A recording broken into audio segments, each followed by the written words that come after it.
United States for many, many years, when he found out that I was seriously considering going into the rabbinate as my profession. So he had to give me a bracha. And one of the brachos that he gave me, among many brachos, was that I should have balabatim with poor memory.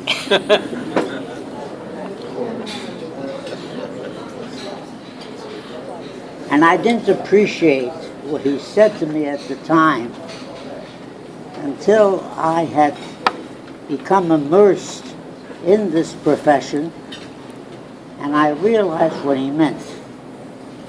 That when you have balabatim who have good memories, invariably they're going to say to you, you know, Rabbi, you said that 20 years ago.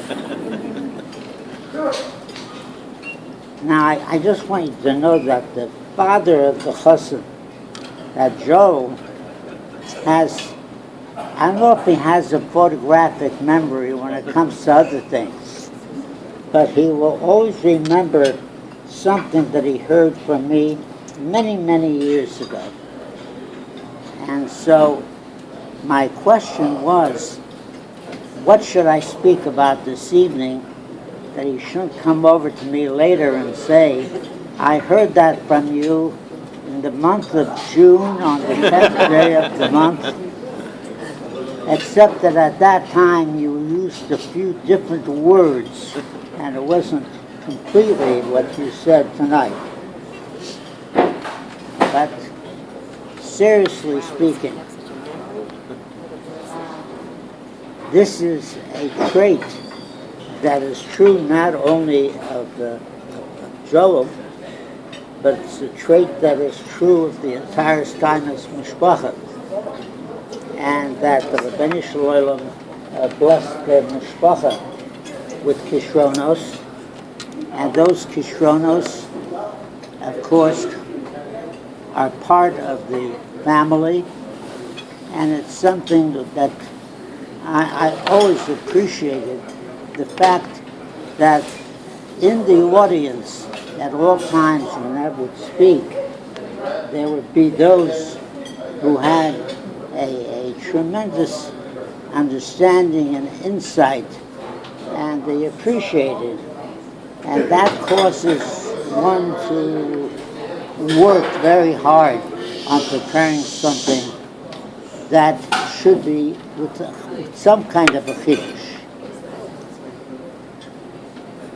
Tonight, however, the chiddush that I will say, and I hope it's a chiddush, is something that is enveloped in a type of a bracha and of good wishes and of shefa brachos min hashamayim for the chassan, for the kala, for the parents of the chassan, parents of the kala, and for the many good and wonderful friends that I have here as I stand at this stage.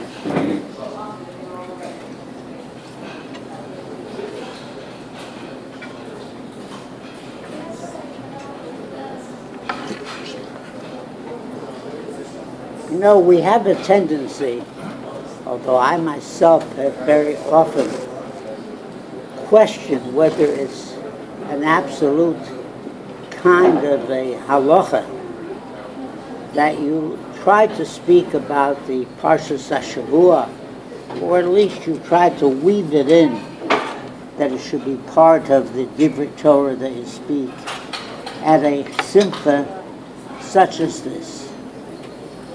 And this is such a simcha shel mitzvah. There is no greater simcha shel mitzvah than that of the Sheva Brachos. The Sheva Brachos with chassan and kala,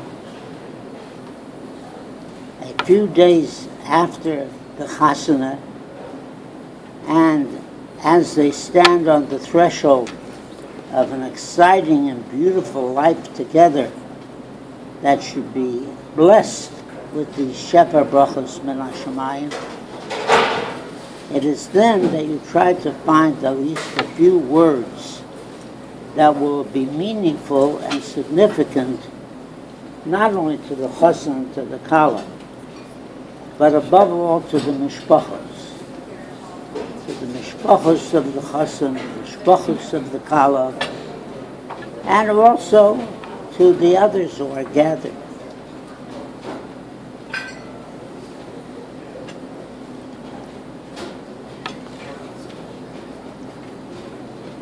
In this week's Sedra, mention is made of a very interesting phenomenon that took place when the Jews were in the Midbar. When the Jews were in the wilderness, after all, they were there for a long period of time.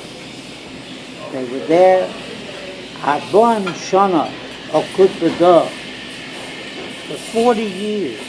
They were in that Midbar.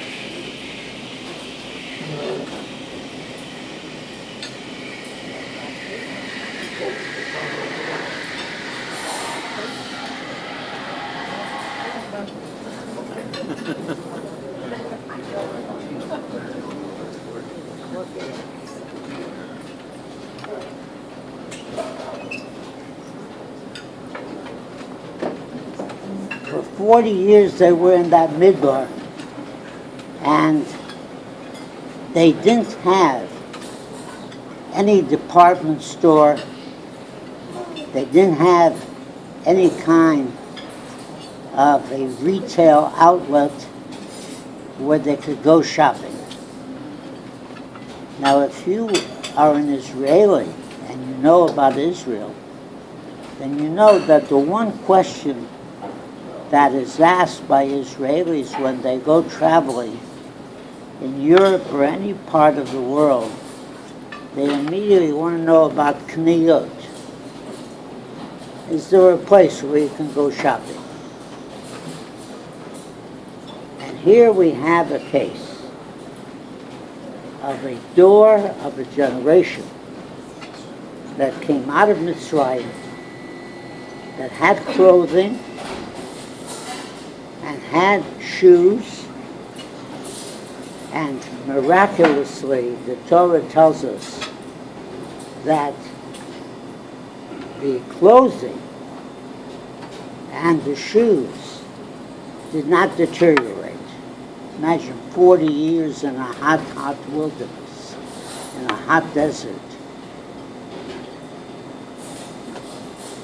The begotten remained fresh. The shoes remained new. It had a terrible impact, obviously, upon the economy, but it was a wonderful kind of a nest for the ability of a generation to be able to have clothing and shoes that libolso me'alecha, never deteriorated. No nest happens unless there's a reason for it. And not only that, but Midrashim have always been intrigued with the entire story of a people, entire generation, those who came out of Mitzrayim, wandered, traveled in a hot desert and wilderness where it was difficult to live there, where the lechem had to be min hashamayim, the water had to come miraculously from a be'er shel Miriam, and they had to sustain themselves only with the Chazdei Hashem. But what about the clothing? And what about the shoes? So the Torah tells us that the clothing remained fresh and fit them perfectly, even though when they left, they were at a certain age and they grew. The Gemara says, and Rashi discusses it, that the clothing that they wore grew with them. Just like the skin, it says, of a lizard. It grew with them. The shoes, lo bolsa mi'al raglecha, they did not deteriorate. And they remained fresh and complete and perfect. Why was this necessary? What does it come to teach us?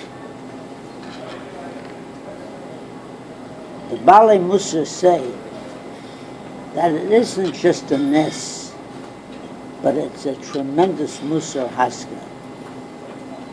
Because the Yalkut adds one little wrinkle. And the Yalkut says the following: Masha alecha lo bolsa. Masha ba'oron bolsa. If you took off that cloak, you took off that beggar, and you put it away and you stored it in a box, then that did not remain fresh, did not remain intact, and it actually withered away and became old and decrepit. Only what you wore, that remained fresh. What you wore on your body, that never changed. And that grew with the person. So the Balei Musar say, imagine what a lesson we learn is. That if you want to put away in a box what you have been taught in your youth, the Torah that you have learned, the Derech HaChaim that has been imbued in you by your parents and your grandparents. If you want to preserve that, there's only one way to preserve it. And that's not to put it in a box, but it's to wear it and use it constantly. And remember, as a young teenager, that there was a saying at that time: use it or lose it. Use it or lose it. And I realized later on, as I went into the rabbinate, how true that was. I realized that those Jews that came to shul every day, those Jews that kept the Shabbos, those Jews that came to a shir, those Jews who took the chinuch and the education that had been given to them by their parents and grandparents as they were growing up, it all depended upon what they did with it during the years of growth and development. Did they use it, or did they just fold it up and put it away someplace, like an heirloom, something that was just going to be preserved? When I look at mishpachos, when I look at families, when I look at people who have, Baruch Hashem, been matzliach in raising new generations, they've been matzliach in transmission, and they've been matzliach in transmission. They have been able somehow to give the Masorah to the next generation. It's invariably only in a case where it was not put in a box, but only in a case where it was used and it was part of the rhythm of the life of their children and their grandchildren. And when it was in the rhythm of the life of their children and grandchildren, that was the greatest guarantee that it was going to have continuity. You know that I have an expression that I've used over the years that is one of my favorite expressions, and that is what we call the Hemshech HaDoros. The Hemshech HaDoros. The continuity of generations. And that in Jewish living and in Jewish experience, and our narrative of how we have lived our lives, and we're matzliach. And we're not always matzliach. But when we are matzliach, it's because we have been able somehow to create an atmosphere and a climate that has welcomed and that has become part of the rhythm of our life.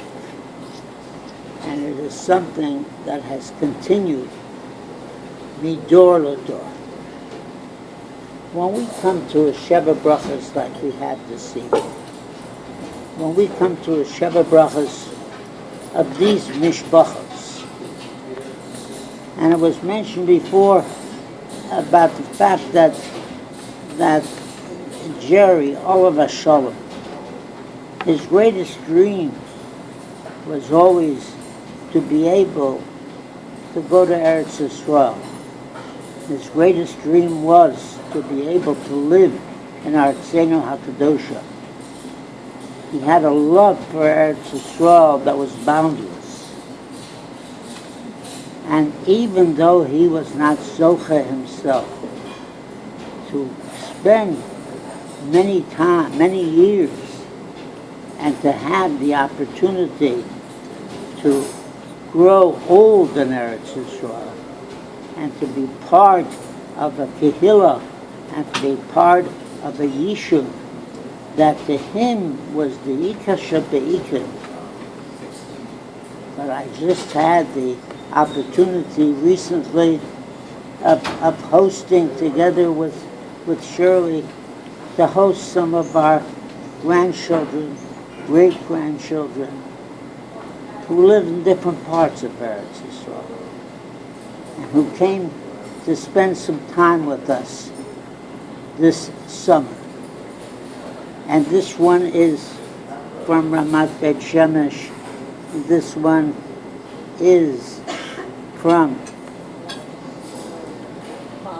Ma'ala Adumim, and others are from different communities, but their experience of living in Eretz Yisrael, growing up in Eretz Yisrael, and breathing the avira of a land which is machkim, which gives you wisdom, and which gives you a special kind of a feeling of attachment, all that continued in the other doros, in doros that came after a door comes and goes.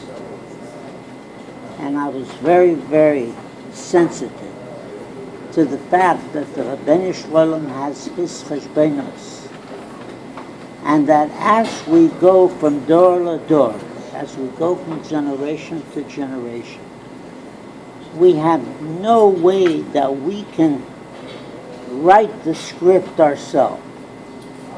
But the circumstances of life are such that if we are zocha, if we merit it, then that narrative writes itself. And I am so grateful to HaKadosh Baruch Hu to have been associated with friends and neighbors and generations of dor achar dor, where the values that we share,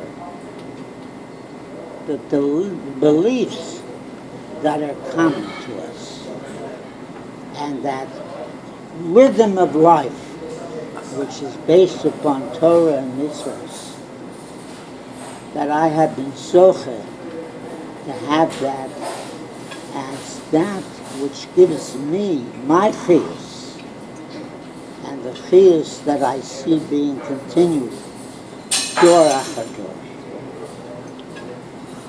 You should know that this is a tremendous schus. A tremendous schus. And when we talk about yichus, and we talk about the genealogy, and we talk about doros, and when we observe that what we plant will in Yitzhak Hashem continue to grow, it is that which gives us the source of vim and vigor and the source of hope for the future. Chassan and Kala, you are part of that hemshech. You are the ones that now pick up what has been given to you by your parents, by your grandparents, by previous doros. And I am thankful that you have invited me here this evening to be part of this simcha, because the chiyus that it gives to me and the ability to carry on and to have the hemshech in front of my eyes, that I can see it, that I can observe it, and I can experience it and live it.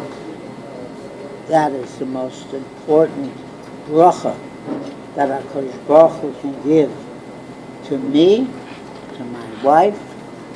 It's the greatest bracha I can have, that this evening I have with us our great-grandson from Ma'ale Adumim, who is with us, Baruch Hashem, and I have my grandson, Baruch Hashem Avi, who has come because of this simcha that we celebrate this evening, and that Baruch Hashem, all this is a bracha min hashamayim that is hard for me to articulate and put into words, except to say that thank you, HaKadosh Baruch Hu, for giving me this opportunity to have children, grandchildren, and great-grandchildren who are zoche to breathe